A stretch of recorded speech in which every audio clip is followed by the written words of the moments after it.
What's going on, my fellow battle mages?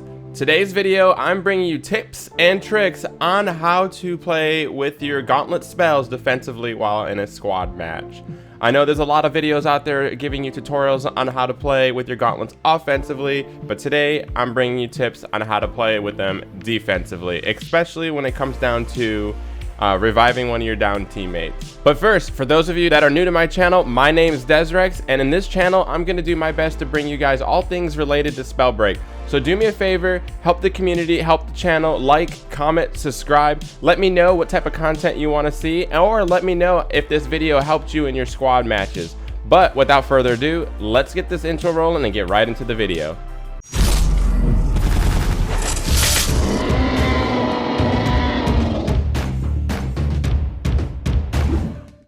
All right, let's talk about a very important thing to delineate between, and that's concealment versus cover. So right here, hiding in a bush is considered concealment because yes, you're hidden for the most part, but it doesn't provide you cover.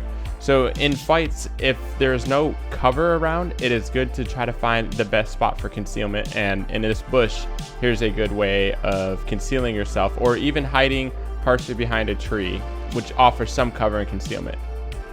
Behind this wall, though, this provides you concealment and cover. I know a lot of people probably know this already, but it is good to just get a nice refresh on it to talk about. If you ever find yourself in the open or just with the ability to have ice or water on the ground, another good form of concealment is taking fire to water puddles or ice, and that offers up some fog that gives a really good concealment. Again, this isn't cover, just concealment. As you can see, it's hard to even see the other training dummy through the fog. So that's a good spot to either revive someone or take healing potions or shields. If you find yourself playing Frost, you'll notice that the third level of Frost allows you to have a 100% increase in duration of Blizzard. This allows you to revive your teammates, take shield pots or health pots. Right here, you'll notice I shoot 5 fireballs into the Blizzard and none of them make it through, so you could revive a teammate through that. It's also important to know that if you're using Blizzard to revive a teammate or take shield pots, you can be shot from the top of the Blizzard, or if someone uses Blizzard in the sky, you can shoot from the bottom of the Blizzard. The top and bottom, you are susceptible to taking damage. When it comes to cover and concealment, if you're running a fire gauntlet, the firewall offers a great opportunity for concealment and some cover. What I like to do is set the firewall in between me and the enemies, or my teammate that is down and the enemies. The firewall actually stops the first shot of frost going through it, but it is important to know that if someone shoots toxic cloud through the fire, it'll explode on contact on the ground. Fire also stops some wind, and it does not stop stone, so that's important to know. But if you're trying to revive a teammate that's down or take some shield pots, a flame wall is a good way to hide yourself a little bit and stop that one frost shot coming through. Next up on the list is going to be Toxicologist. The Toxicologist Cloud offers a good amount of cover and some concealment.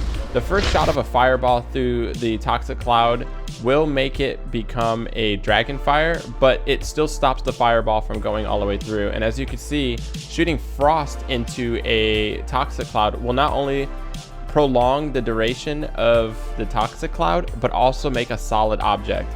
And it's good for reviving, taking shields, or just adding something between you and the enemy. The final level of Toxicologist allows you to shoot out 3 Toxic Clouds. These 3 Toxic Clouds cover a larger area, which denies visibility for your enemy when you're trying to heal up or shield. The duration isn't long enough for a revive. But if you or a team member is running the Frost Gauntlet, you can shoot out 3 Toxic Clouds and then individually shoot each Toxic Cloud to freeze it and increase the duration that they're on the ground.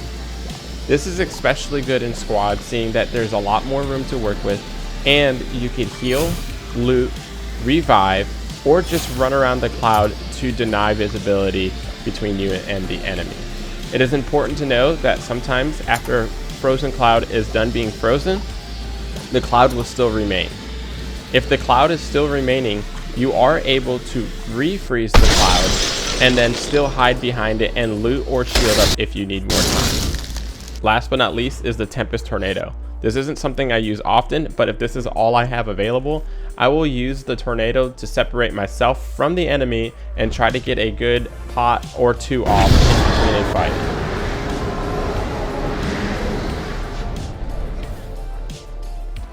Well, that's all I have for defensive plays using gauntlets in squads or solos. If you guys like to see something else, be sure to let me know in the comments and I'll catch you guys in the HoloLens.